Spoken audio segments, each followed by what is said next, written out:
Houthi के हमलों ने इजराइल की नींद उड़ा रखी है। हूती के हमलों की वजह से इजराइल इस समय ईरान और हमास दोनों पर ही फोकस नहीं कर पा रहा। इजराइल के लिए अब देखते ही देखते हूती बहुत बड़ा खतरा बनता जा रहा। हूती की मिसाइलों के आगे इजराइल के डिफेंस सिस्टम लाचार नजर आ रहे। इस बार हूती ने इजराइल के 4 बड़े शहरों को अपनी मिसाइलों और ड्रोन से दहला दिया: हाइफा, नेगेव, इलियट और बीर शेवा। इनको निशाना बनाकर हूती ने ड्रोन हमला किया। हूतियों के सैन्य प्रवक्ता याह्या सारिया ने अल मसीरा टीवी पर बयान देते हुए कहा कि कुल 6 ड्रोन इजराइल की ओर भेजे गए और उन्होंने अपने लक्ष्यों को सफलतापूर्वक पूरा किया।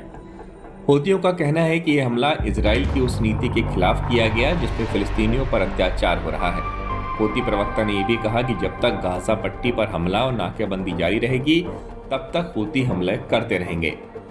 इजराइल की तरफ से भी इस पर प्रतिक्रिया दी गई। इजरायली सेना यानी IDF ने बताया है कि उन्होंने एलाद के तटीय इलाकों में एक ड्रोन को मार गिराया। हालांकि इस ड्रोन से किसी तरह का खतरा नहीं था, इसलिए सायरन नहीं बजाए गए। बाकी 5 ड्रोन संभवतः इजराइल की सीमा तक पहुंचने से पहले ही गिर गए या नष्ट हो गए। इससे पहले कई बार हूती समूह के हमले इसी तरह नाकाम हो चुके हैं। अक्टूबर 2023 में गाजा में छिड़ी जंग के बाद से ही हूती लगातार इजराइल पर हमले कर रहे हैं और उनका दावा है कि ये सब फिलिस्तीन के समर्थन में कर रहे हैं। वहीं यमन के अंदर भी हालात अशांत हैं। दक्षिणी यमन के हालिया प्रांत में यमन की सरकारी सेना और हूती लड़ाकों के बीच भीषण लड़ाई हुई।